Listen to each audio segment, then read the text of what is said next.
So then we continue our exploration of planar curves. Okay, so from last time, so this is, just to remind you, this is section 10 point, what is it? 10.3 continued.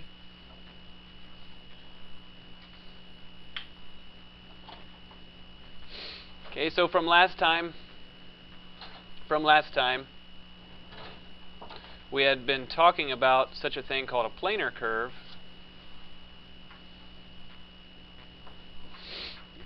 And they have this appearance. R of t is f of t in the first coordinate and g of t in the second coordinate. Okay, and then a typical name for f of t is what? X, right? So typically you call that x is f of t and y is g of t. So then now you can plot a planar curve, and its graph could be something lovely. And one thing that's interesting about it is that it may not correspond to a 24/17 graph of a 24/17 function. So for example, I could draw something like this. Okay, and this is a perfectly legitimate planar curve. Oops, I always do that, don't I?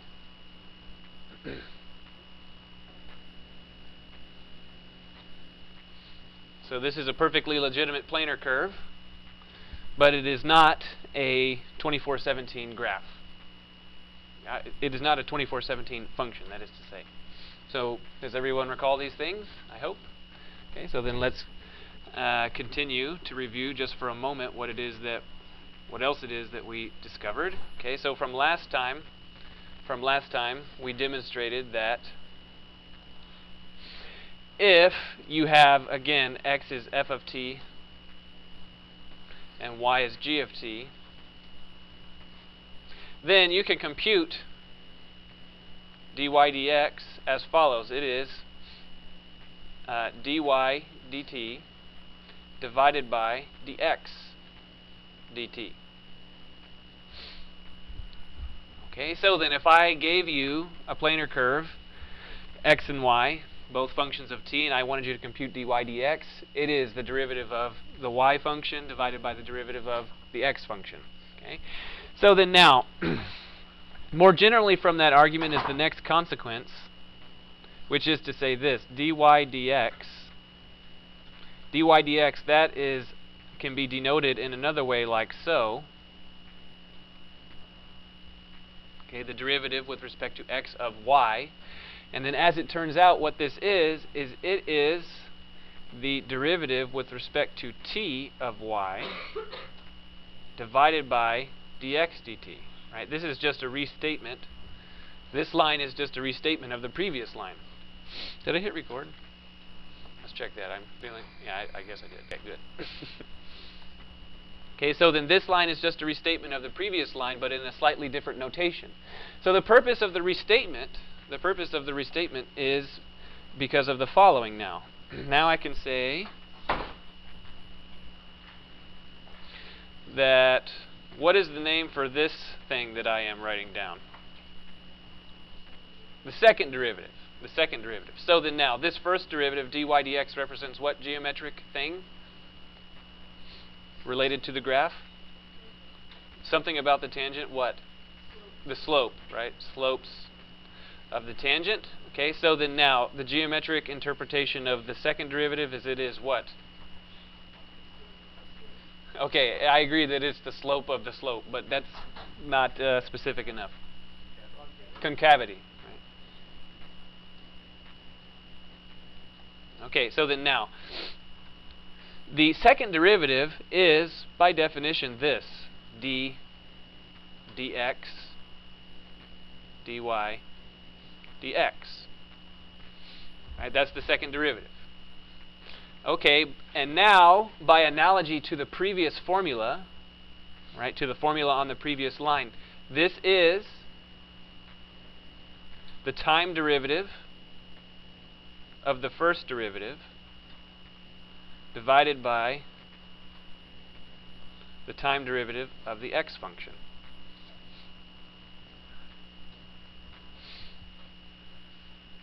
Okay, so then now, I'd like to point something out that historically always confuses students. It is this. So then consider the first derivative. Okay, the first derivative of dy dx is the ratio of the first time derivatives. It is dy dt divided by dx dt. That's kind of nice. Okay, all of the time. So because we're going over this week, this concept this week, it's going to be quizzed next week. Okay, the first derivative is the ratio of first derivatives, but that is simply not true about the second derivative, right? An analogous statement. The second derivative is not the ratio of the second derivatives.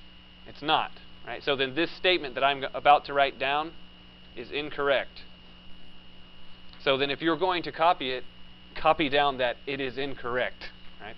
Okay, so then this is not true. It is not d squared y dt squared over d squared x dt squared. Okay, many students every semester think that this is true, and it's not. Okay, so any question about this statement? Okay, good. So then let's do one quick example. So for example, I could give you something nice. So how about x is the square root of t, and y is 1/4 t squared minus 4 on the interval t is greater than or equal to 0. So the first thing I want you to do is compute the slope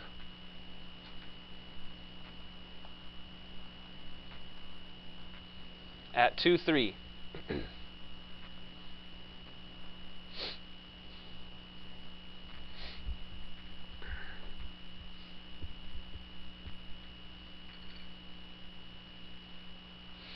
Okay, so then now, specifically, before I go any further, okay, this is at what is 2, 3? What is 2 and what is 3? Right, this is x is 2 and this is y is 3. But each one of these is in turn a function of t, so then from these things you need to figure out what t is. So what is t?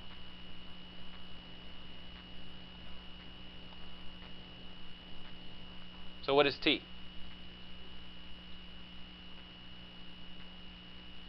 So, for example, I could take the first equation, x is 2, okay, and also I need that x is the square root of t. So then 2 is the square root of t. So then what is t? T is 4. Okay, does that also work for y? Can I plug in 4 and get the correct answer? Yes, okay, good. So t is 4. So then now, as for the slope, I need to find dy dx at t is 4. So this right here that I'm circling in red, or boxing in red, or whatever, this is the translated version of the instructions. These are the instructions that I gave you, but now they're translated into something a little bit easier to comprehend. Okay, so then in order to do that, we'll compute dx dt. So dx dt is 1 over 2 the square root of t, and dy dt is what? 1/4 multiplied by 2t, which is equal to 1/2 t. Okay, so any questions why that's the case? Okay, so then what does that tell us about dy dx? So what is dy dx?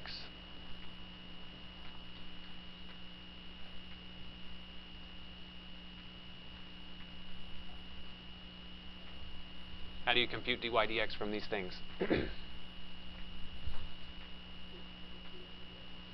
Right, okay, so then it is 1/2 t, because that's dy dt, divided by 2 the square root of t. 2 the square root of t, good. So then this in turn can be simplified into what? 1/4 the square root of t. And this is with what caveat?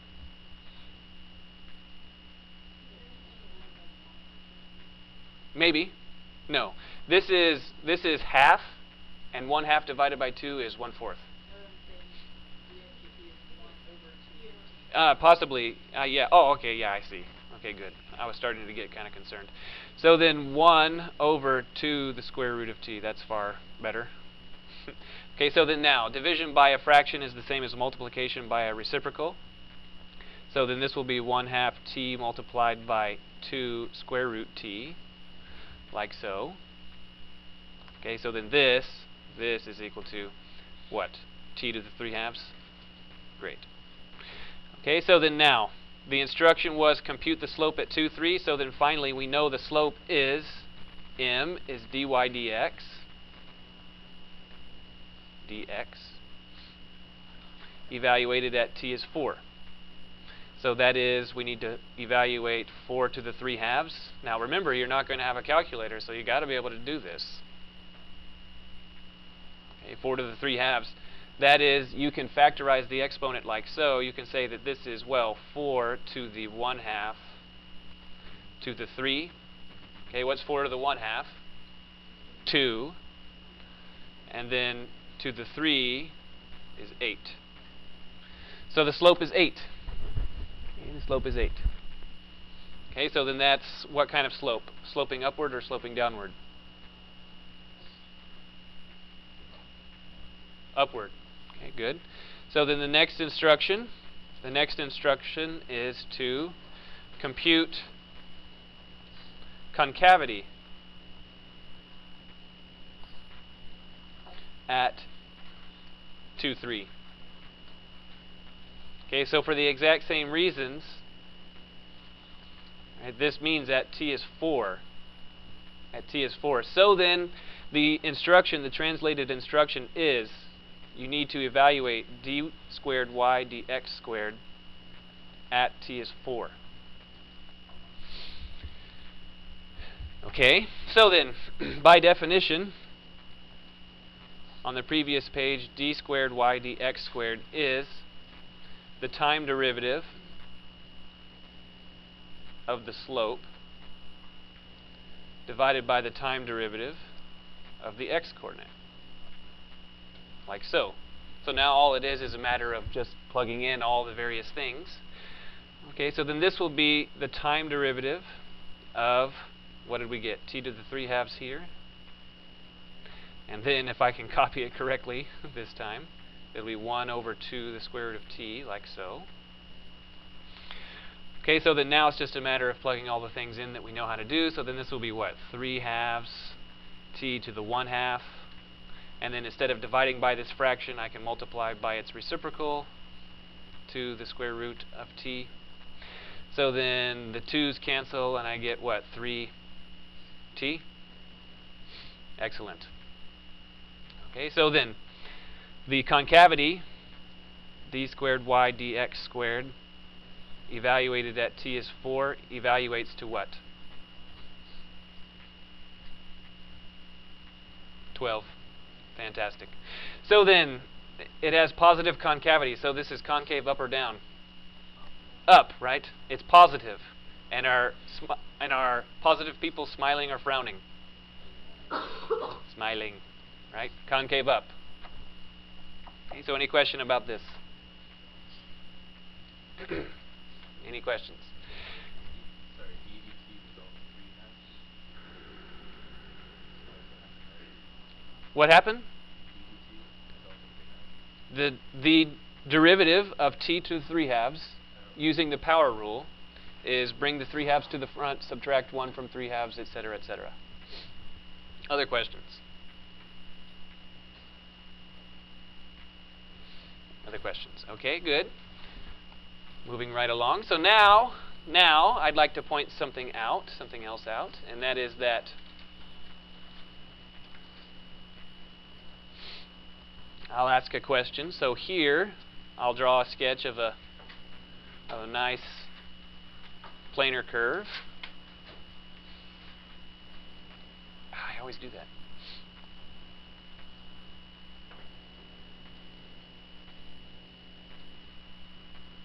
Okay, so there's a nice sketch of a planar curve. Now, not a calculus 1 function because it doesn't pass the vertical line test. But I can ask you a question. Suppose that this was actually a piece of string. Right? It was actually a piece of string that was not stretchable. Do you agree that I could take 2 points on it? Say, whoop, whoop, whoop, whoop, whoop. I could take 2 points on it. Come on, cooperate with me, machine. For example, these points. And I could say, okay, I'm going to cut it and then straighten it out and measure it. Okay, I could measure it, its length. So then what is the name of that operation to do such a thing? It's called computing the, starts with A, arc length. Right, the arc length. We want to compute the arc length of a function, of this function. Okay, so the way the arc length discussion goes is as follows: is at this point here, at some point, I will attach the tangent line.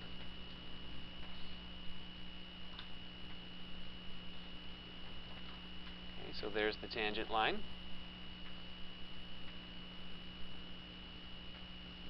Trying to be a tangent line. Okay, so then now, here, I can construct a right triangle.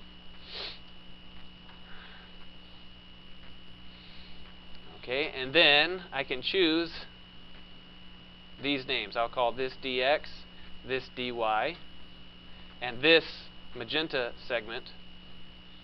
What is the usual name for the magenta segment? Who knows? What is it?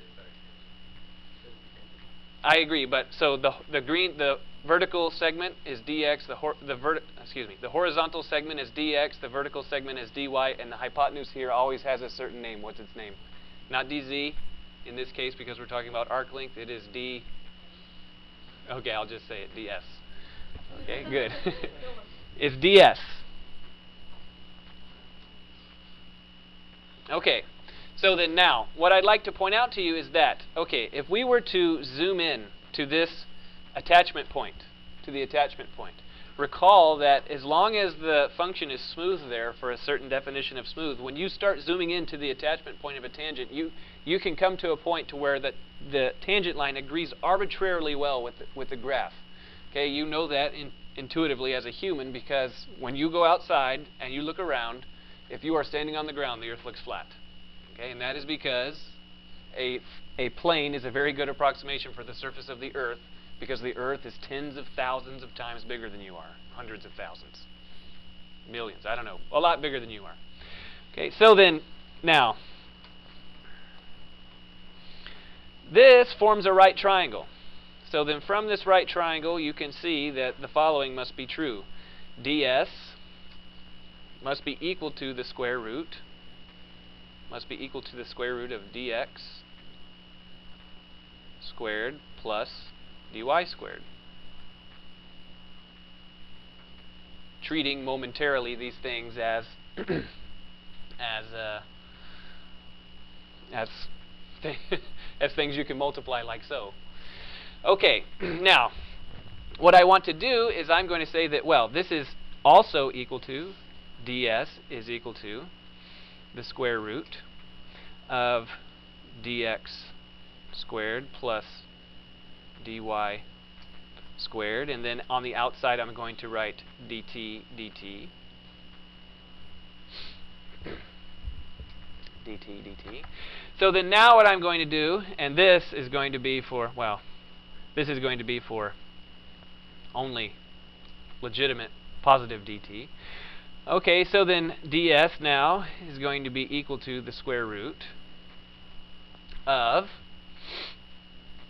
dx squared plus dy squared. And now what I want to do is I want to take part of the dt inside of the square root. And in order to do so, I'll have to square it so that it becomes dt squared like so, and then the numerator dt is still outside. Okay, now I can distribute this through, and obtain the following, that ds is the square root of dx dt squared plus dy dt squared dt. Okay, so then this is a fundamental thing that you should take away from this class. Okay, so what this is saying is the following. If you are on a graph at a point of attachment and you move an infinitesimal distance, so this one right here, the first one, if you move an infinitesimal distance dx in the horizontal direction and an infinitesimal distance dy in the vertical direction, then the arc length will increase by an infinitesimal increment ds. Okay, so this is how the length of the curve changes. So what I'm saying is that we're taking this curve and we're splitting it into infinitely many infinitesimal straight line pieces, and then we're measuring each one of those straight line pieces, and each one of them is going to have length ds. Okay, so then now this algebraic procedure right here is just the consequence of having x as a function of t. Right? So instead of having the usual measure taking y as a function of x, now instead we're taking y as a function of t, and x is also a function of t. So since that's the case, what this is saying is that, okay, if you have an infinitesimal increment in time dt, then to find the amount that the arc length changes by, it is this thing. The amount that dy changes in that time squared plus the amount dx changes in that time squared, sum square root. Okay, so then now I have the differential ds. I want the arc length s. How do I recover s from ds? With an integration. Okay, another fundamental thing that we want you to take away from calculus. So s is the integral from some time to some other time of ds. Right? Generally speaking, right? This is like a fundamental thing, right? If you have ds, how do you recover s? With an integral. If you have d banana, how do you recover banana? Right? With an integral. Okay, great. So then this is equal to the integral from t is a to t is b of the square root of dx dt squared plus dy dt squared dt. Okay, so any question about this formula? Okay, so then this is a formula that you must memorize. So there's some good and bad things about this formula. The good thing about this formula is that it's right. The bad thing about this formula is that actually in practice it is very difficult to compute closed form integrals of things that involve a big square root like that. So that's bad. But it's also good because that means that most of the time I won't ask you to actually evaluate the integral. Or if I do want you to evaluate the integral somehow magically simplifies so that the square root magically disappears. Okay, that's the only way it can go. Okay, so then let's have an example. Okay, so then that one is, I don't know if I like that one. But let's do it. It'll be entertaining. Because it sort of will demonstrate what I mean by magically disappearing. So let's suppose that we have x is equal to 5 cosine of t minus cosine of 5t, and y is equal to 5 sine of t minus the sine of 5t.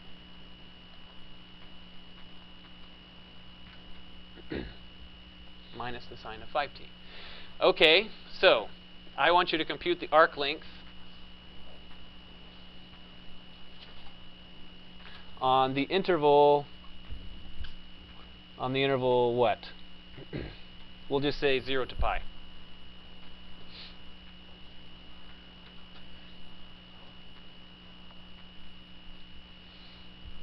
Okay. So, in order to proceed, we'll need dx dt and dy dt, so we'll compute those first. So dx dt, well, that's negative 5 the sine of t. And then what? Plus 5 the sine of 5t. Okay, so that's dx dt. dy dt. dy dt is 5 cosine of t. And then minus 5 the cosine of 5t. Okay, now I will need to square these things, each one of them. So I'll square each one of them. So dx dt squared, well, that will be 5 squared sine of t squared.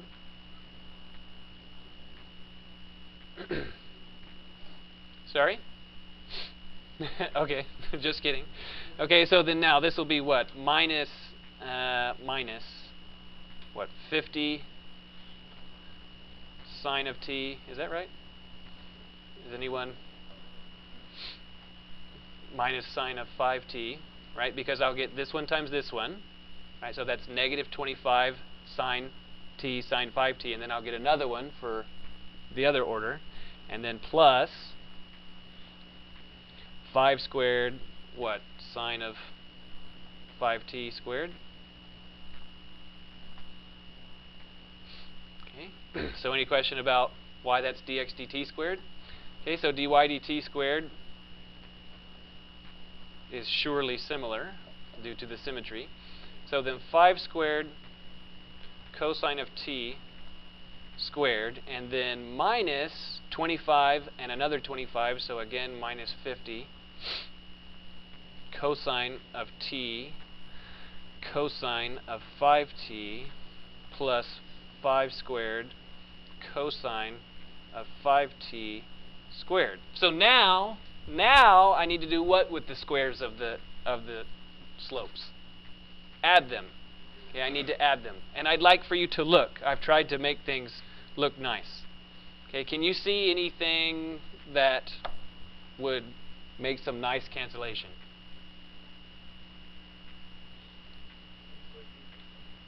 Ah, right. So then have a look at this. I'm going to add these together, right? When you add those together, what do you get? You get 5 squared. Right? You get 5 squared. So then dx dt squared plus dy dt squared. Well, this term becomes just 5 squared. Okay, so then I did the first term. What else also is nice? The last ones, right? The last ones also simplify to what? 5 squared. Good. Okay, so those went away. That was very convenient. Okay, then minus 50 times sine of t sine of 5t plus cosine of t, what? Cosine of 5t? Okay, now, believe it or not, the thing inside of the parentheses is another trig identity that we need to deal with. So what do you think?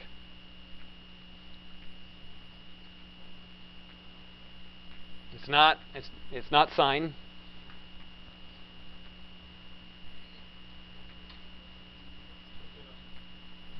It's close. It's almost the cosine of 6t. It's not 6. If it was the cosine of 6t, this would have to be a minus 4t. Right? This is the cosine of 4t. So then I'll combine the 5 squared and the 5 squared. So then you get what? 50. And then minus 50 times the cosine of 4t. Okay, so then that was a trig identity that I pulled out of thin air, nearly. Lovely. Okay, and then one last trig identity is I could say that this is 50 times 1 minus the cosine of 4t. 4t. Okay, and I'll try and do one more thing to give you a hint, and that is I can say that this is 100 multiplied by 1 minus the cosine of 4t over 2.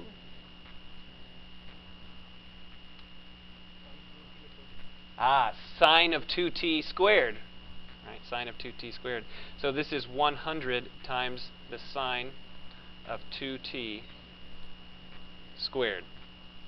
Okay, now why did we go through all these why do we go through all this machinery? Because eventually we're going to have to compute the square root of this expression, and look at this last expression that I arrived at. Can you compute the square root of that one? Yeah, you can. Right? You can compute the square root of that one, whereas all the previous ones you couldn't compute the square root. You couldn't simplify the square root so that the radical goes away. So then that is to say the square root of dx dt squared plus dy dt squared is the square root of 100 times the sine of 2t squared, which is equal to 10 times the sine of 2t,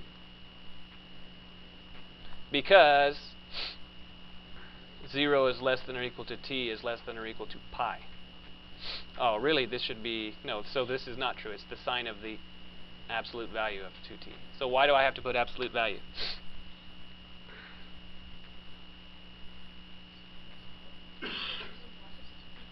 Because things that come out of the square root have to be positive. They can never be negative.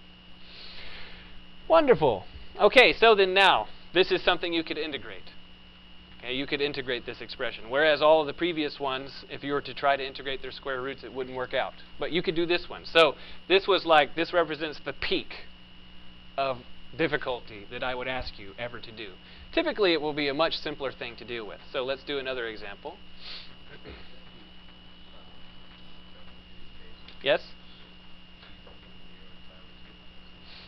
I gave that.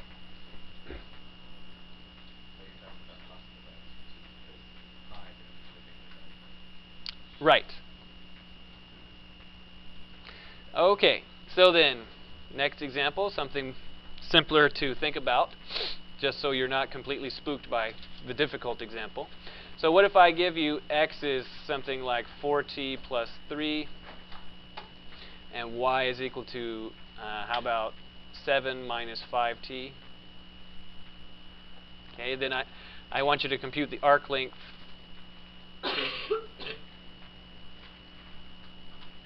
on, say, 0, no, not 0, that's too simple. 2 is less than or equal to t is less than or equal to 8. Okay, so then dx dt is 4. dy dt is negative 5. So then the arc length is s is equal to the integral from 2 to 8 of what?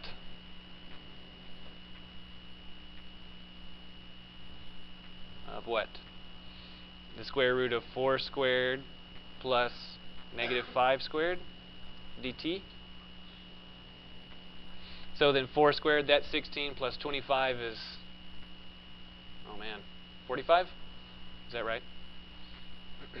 Everybody's quiet. What's going on?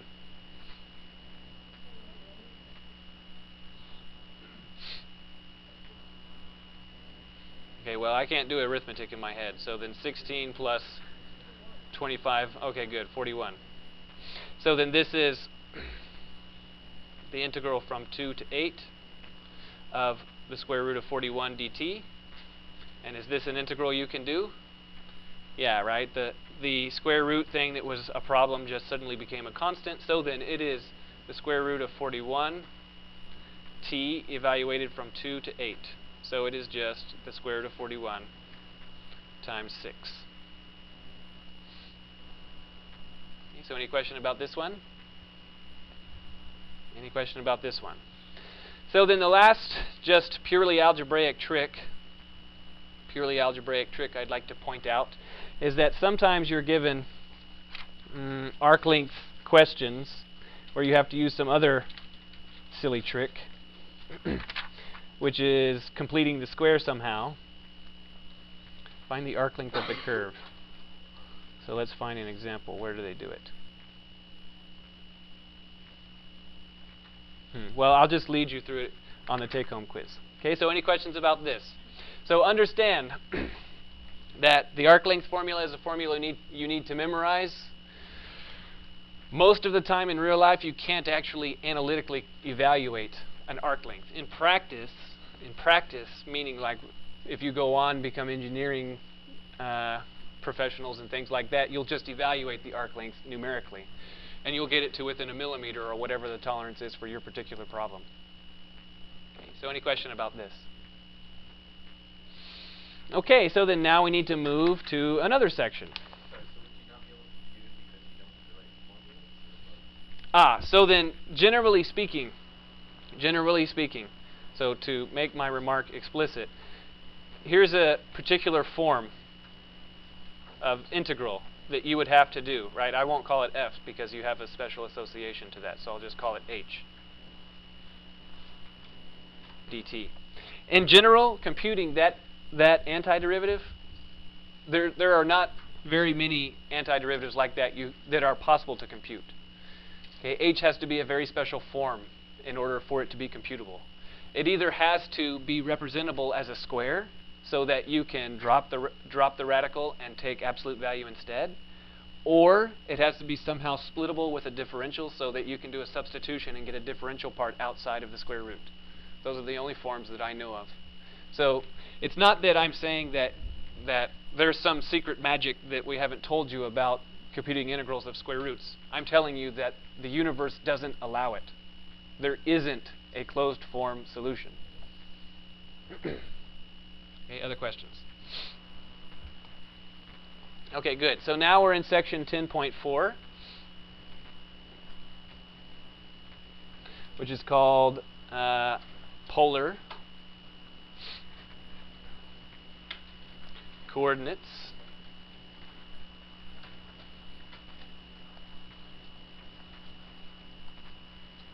And polar graphs.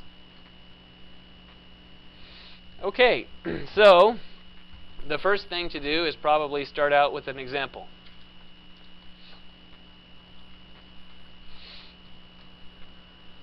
Okay, so we'll draw an axis.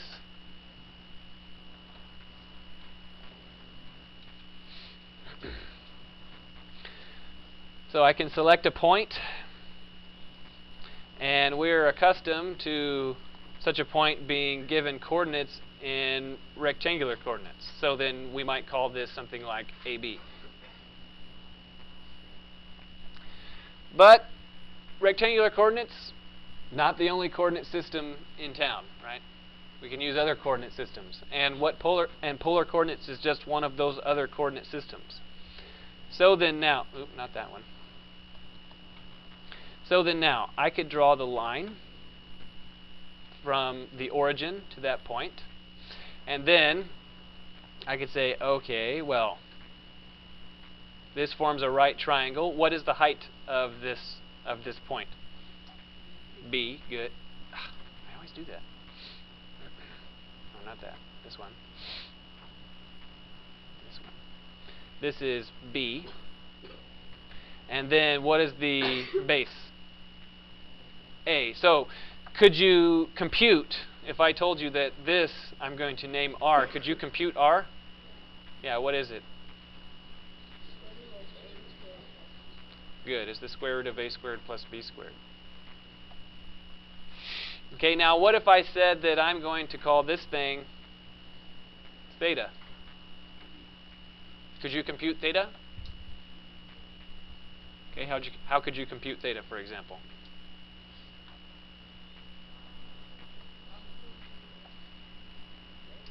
Okay, good. So we could say theta is the arctangent of B over A. Or just more generally, the tangent of theta is B over A. But there are slight issues with this.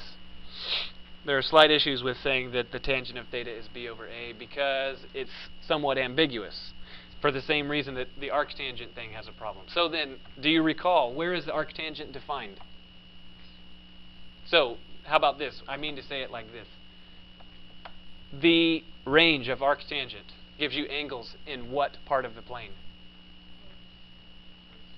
The first and fourth, right?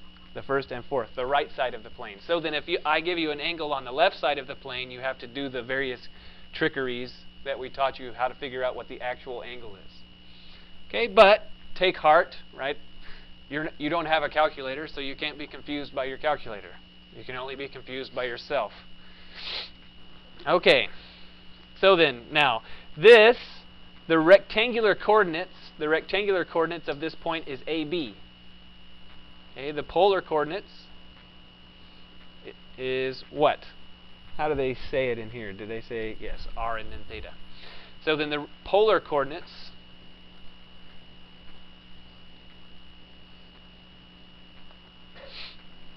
of AB are theta. Okay, so then what we're saying is that, okay, instead of using a rectangular coordinate system, we're going to specify points by the distance from the origin, okay, the distance from the origin, and the angle that they lie from the origin. Okay, so then now, let's say that all I know is that the point I'm talking about has r is equal to 3.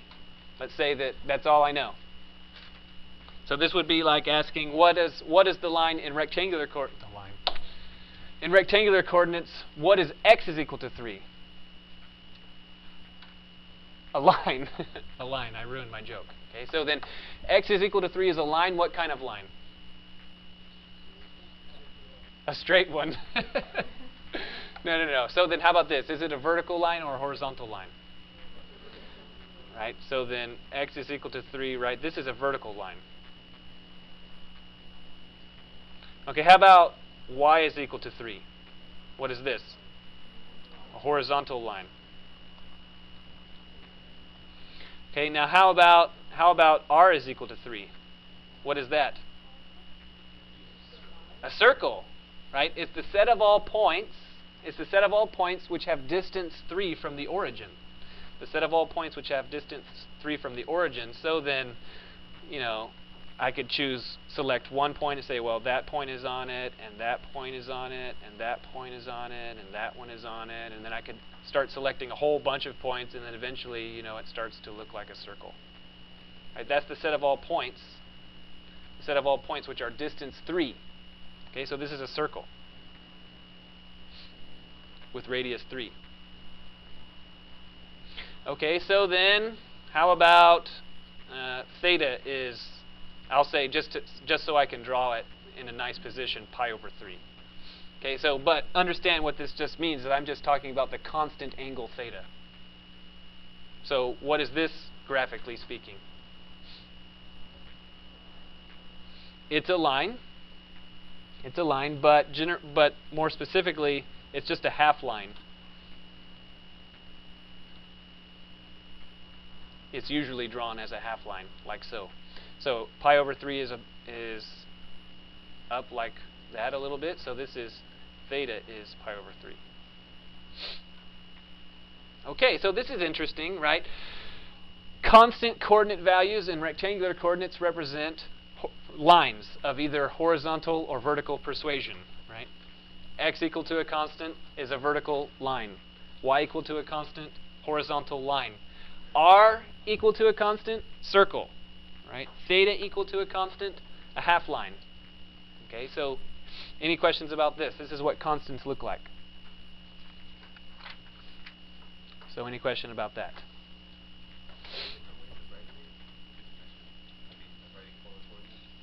I'm not sure I understand your question.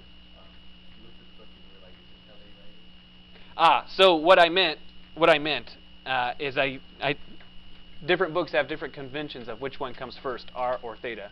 So like x and then y is the way everyone does it. But some people say r and then theta. And some people say theta and then r. So the book says r and then theta. Okay, good. Yes. Okay, good. So then now we'll talk about the polar coordinate transform. Okay. So then if again I draw this AB thing, but instead I name the point xy.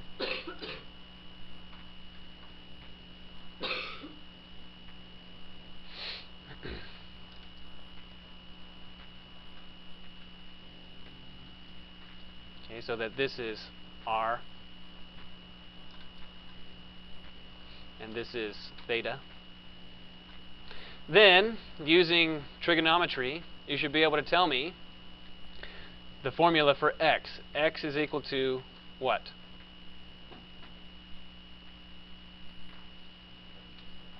R multiplied by the cosine of theta. X is equal to r multiplied by the cosine of theta, because you could say cosine is, the cosine of theta has to be SOHCAHTOA, adjacent over hypotenuse. So, adjacent over hypotenuse. Good. So then now, by analogy, y is equal to what? R times the sine of theta. Good.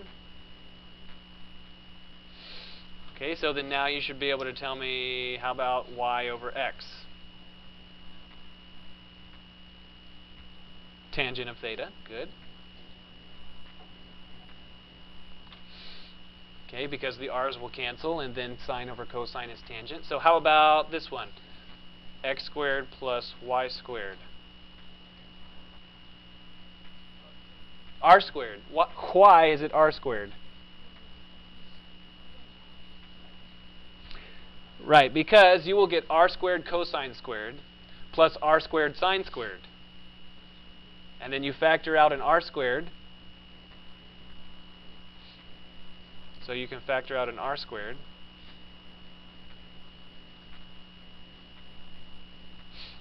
And then that cosine squared plus sine squared term is the Pythagorean trig identity, so this is just r squared. Okay. So any question about this? Any question about these wonderful things? Okay. So then let's try and graph a few things. Okay, so then please graph for me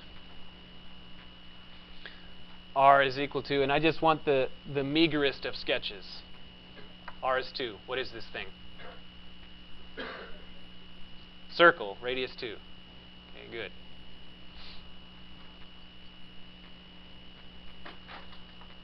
Okay, so any question about why that's the case? Okay, so how about something slightly more interesting? How about, please graph for me r is equal to the secant of theta.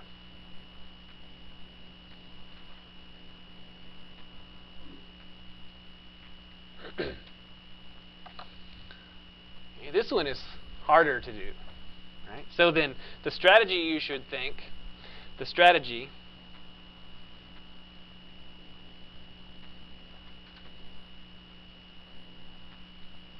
is try to convert to rectangular coordinates. Convert to rectangular coordinates. So someone give me an idea.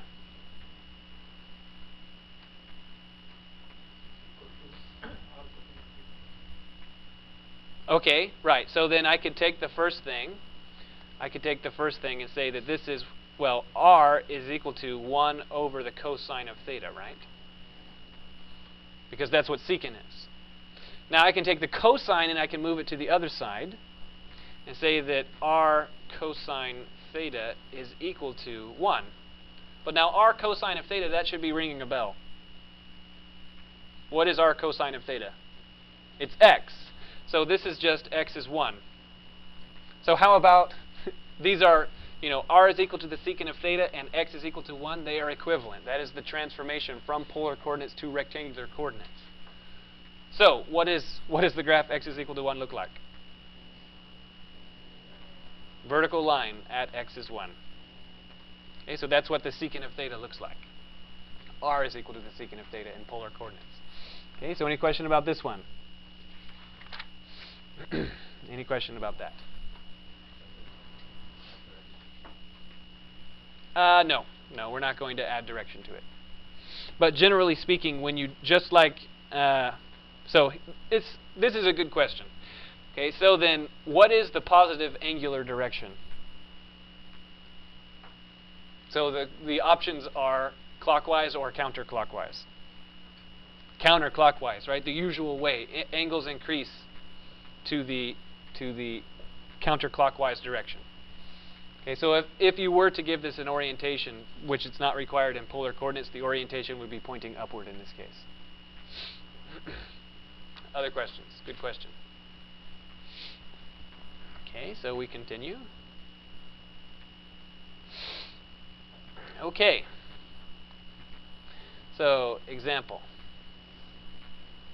So here's a wonderful, wonderful example. R is equal to 2 cosine of 3 theta.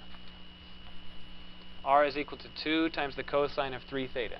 And the instruction is to make a plot. Okay. Now, one strategy that always works for basically any plot is just to plug in like 500 values. Okay, and then connect the dots. That is generally useful, but it's helpful if you have a couple ideas about what's going on. So, let's consider the first observation I'd like to make. What is the biggest that cosine of 3 theta could ever be? 1. Right? It couldn't be any bigger. The cosine of anything is less than or equal to 1. Similarly, what is the smallest that cosine of 3 theta can ever be? Not 0, negative 1.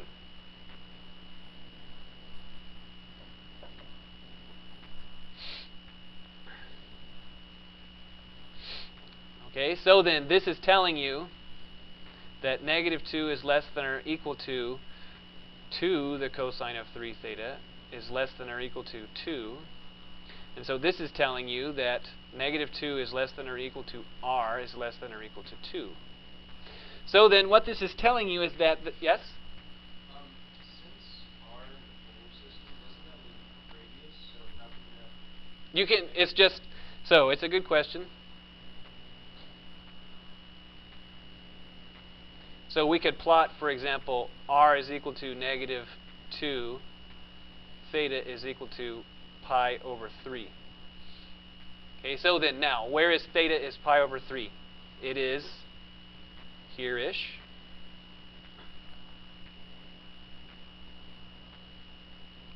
Okay, so then now, if this right here, if this is the circle of radius 2, or a circle at all, right? If that's the circle of radius 2, where on the angle pi over 3 is r is negative 2?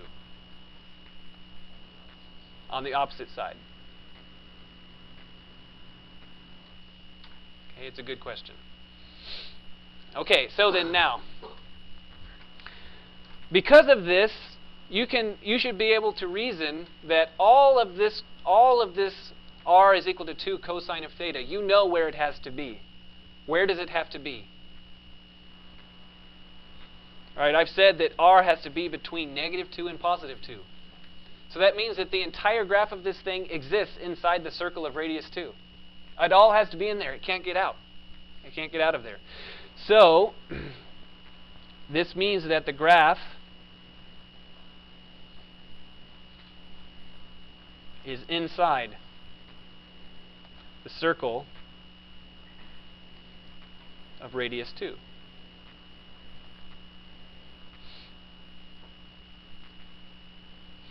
Okay, so then now that will be kind of helpful to us. So now I'll just maybe evaluate a whole bunch of points and see if we can make some progress.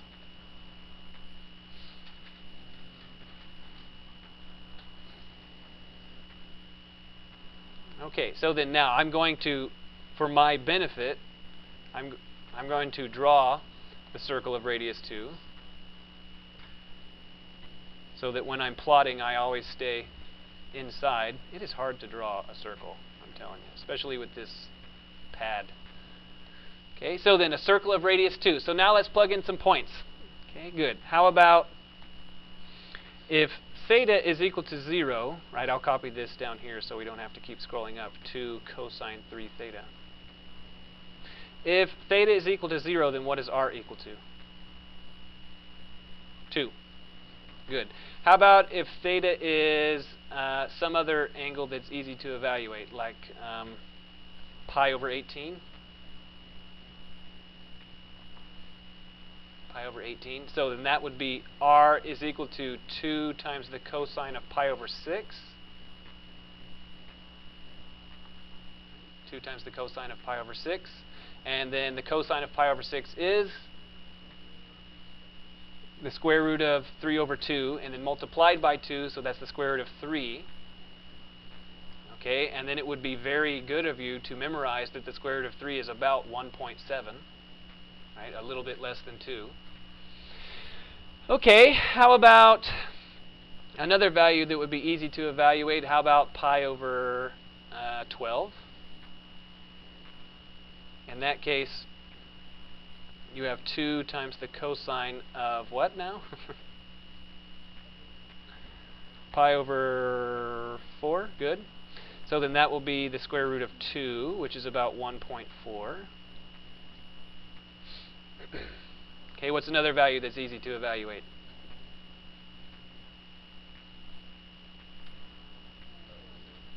Pi over 6. Okay, pi over 6, that sounds good. R is equal to 2 times the cosine of pi over 2, and that would be 0. Okay, so then now let's plot the points that we have. So when theta is 0, r is 2. So that is a point that is right there.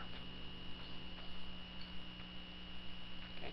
Now when I move up 1/18 of a pi, that's not a lot. 1/18 of half of a rotation, I get to about 1.7. So about right here, say. Now this is just a sketch, okay? I'm just eyeballing it. Okay, so then now if I get up to pi over 4, then it's about right here. Oh, no. I'm not. That's way too far. So these are lower. So if I get to pi over 12, I'm about right here. And then we skip to pi over 6. And then what happened at pi over 6? It's at 0. So where is the place r is equal to 0? The origin. Okay, now, there's not enough time for us to sit here and plug in millions of values. So I'm just going to break the news to you and tell you that if you were to plug in lots and lots of more values close to these ones, you would get something that looks like this. Okay, and then if you were to start plugging in angular values in the negative direction, then you would get the exact mirror image on the other side. Okay, then if you were to continue doing this all the way around the circle, you would obtain something that looks like this. Okay, now let's see if I can actually draw it. So this is just for my aid. This is not part of the graph.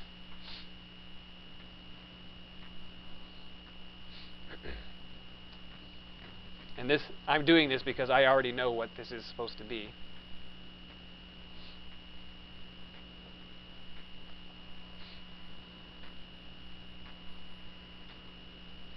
Okay, so then now, the red is the graph. The green is just there to help me draw the graph, right? The green is there telling me that I know that there's a line of symmetry about that one, a line of symmetry about that one, and the green circle is just telling me that all of the red graph exists in there. So then now, fortunately, I chose red for the color of the graph. And do you know of any object that's red that looks maybe vaguely like this? Starts with a R, ends with O's.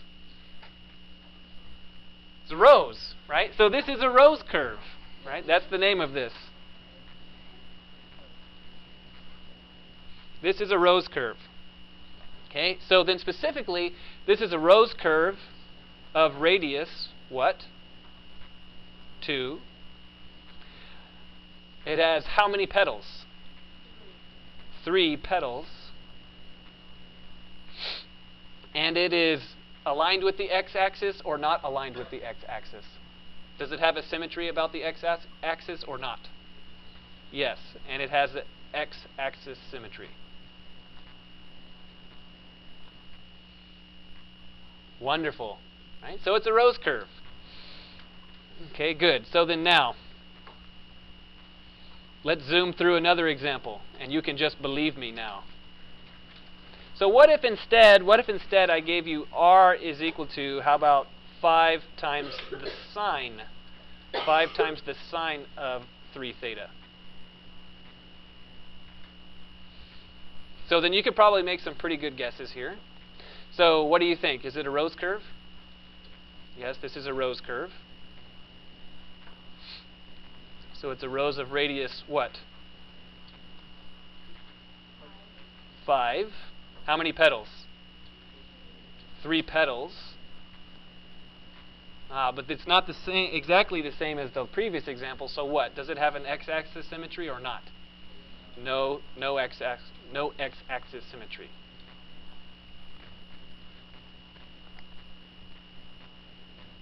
Okay, so then, however, you do know it is a rose. So then, generally speaking, the best way to go about figuring out how to plot this is as follows.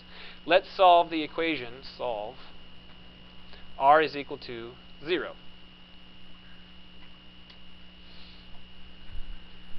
Okay.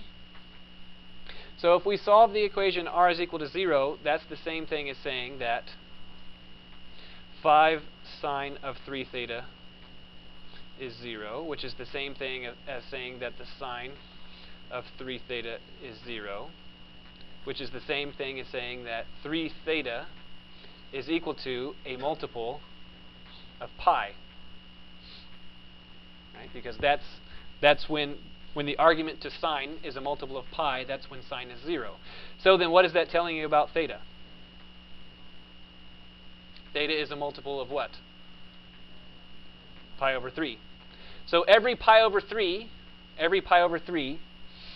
there's a 0. So that is to say, theta is 0, pi over 3, 2 pi over 3, and then what's the next one? Pi, etc. Okay, so any questions on why that's the case? On why that's the case? Okay, so then now, a quick sketch of this will be as follows. So it exists, this thing exists inside the circle of radius 5. So I'll draw myself a circle of radius 5.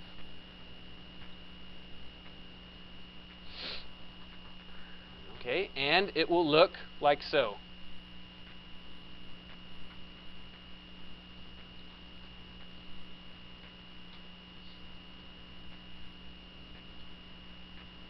Up to my ability to draw such a thing. Okay, so then now I have a question for you. So what is this angle right here? This horizontal line. This represents what angle? 0, right? Theta is 0 and r is 0. Theta is 0 and r is 0. So how about right here? You can see that I start out at r is 0 and then trace the graph around, and then I come back to r is 0. When do I hit r is 0 again? At pi over 3. Right? At pi over 3.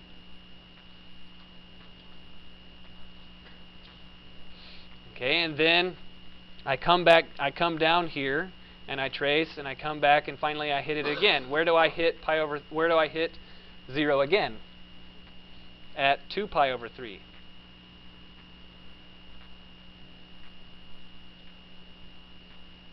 Etc. So that's why it's useful for you to find out where the zeros are. Okay, good. So now, there's a slight bit of trickery going on here. Where did it go? Here it is.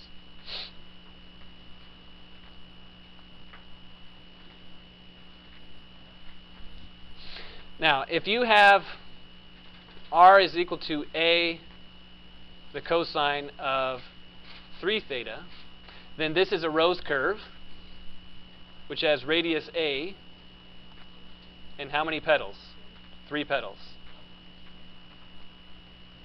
Okay, how about if I give you r is equal to a times the cosine of 5 theta?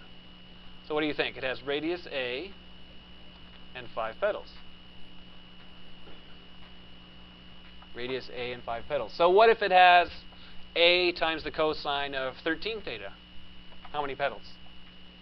13 petals. But now I have an unfortunate question for you. How about r is equal to a times the cosine of 2 theta?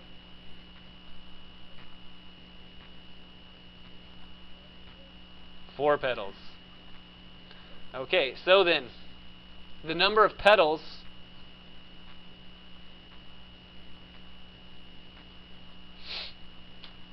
is n if n is odd. And it is what? 2n if n is even. So how about the cosine of 4 theta? How many petals? 8. The cosine of 20 theta, how many petals? 40.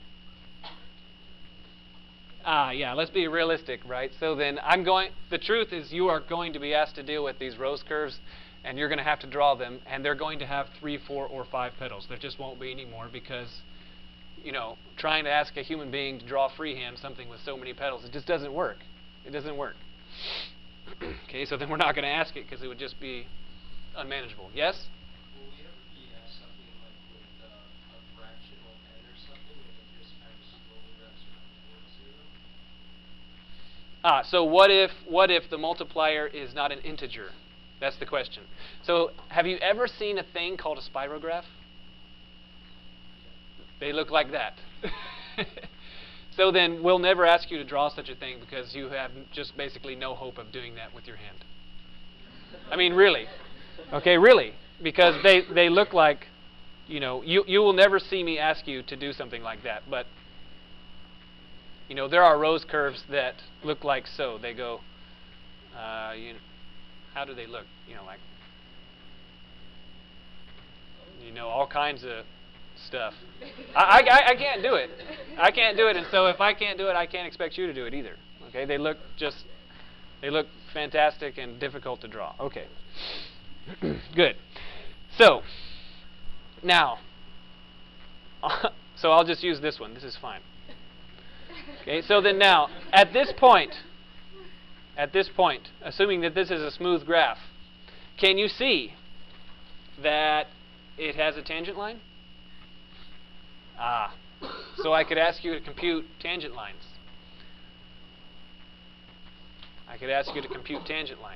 So you will be given r, r is equal to some function f of theta. But what I want is dy dx. That's what I want. So then, x is equal to r times the cosine of theta, which in turn is equal to f of theta cosine theta. So then what is y equal to? F of theta sine of theta. It is f of theta sine of theta. Now for that reason, dy dx, because x and y are both functions of a parameter theta, in order to compute dy dx, it will be dy d theta over dx d theta. Okay, so then similarly speaking, you could compute the concavity in exactly the same way. Look at this, have a look at this graph. Does it have concavity? Yes. Okay, so then now, just as a quick question, theta, in terms of this particular thing, f of theta, cosine of theta, what differentiation rule do you think we would have to use to compute the derivative of this product of f of theta and cosine of theta? Probably the product rule, right? So then this would be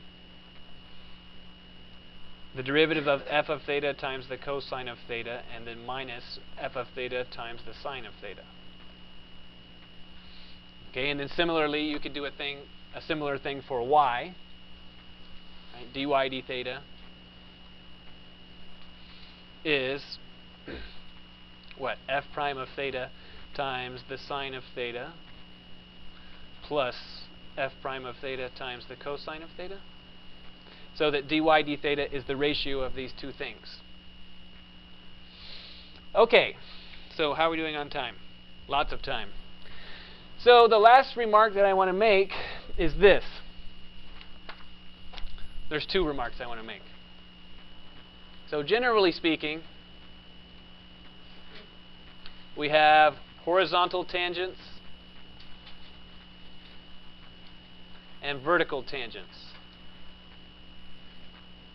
So let's suppose that we have x is some f of t or f of theta, it doesn't matter, and y is some other function of t, the same parameter.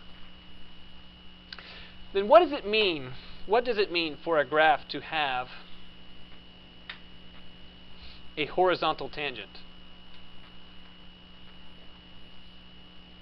That means that as you are tracing,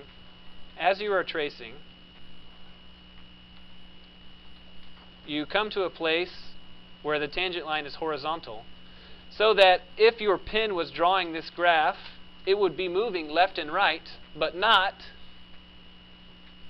up and down. So meaning it would be moving in the x direction, but not in the y direction. So what is the condition for a horizontal tangent?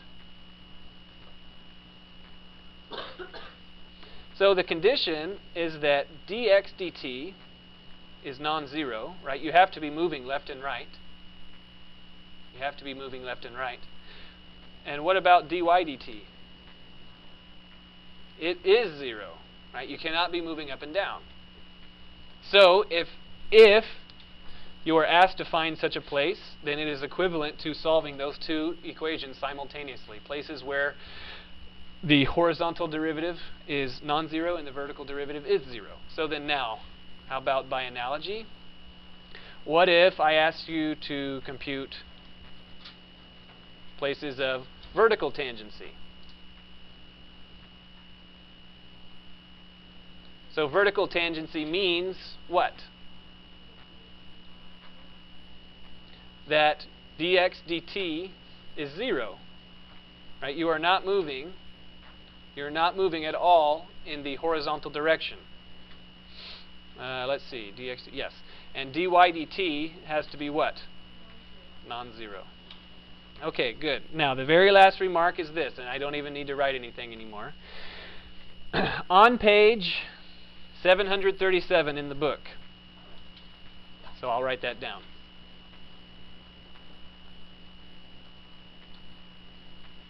(737), there is a table of polar graphs that you must memorize.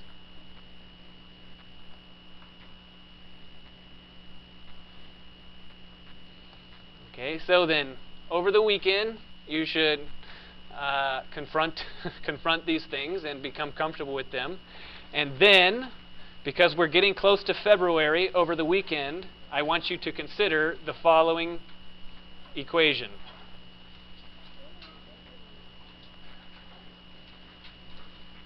And then we'll talk more about it on Tuesday. See you on Tuesday.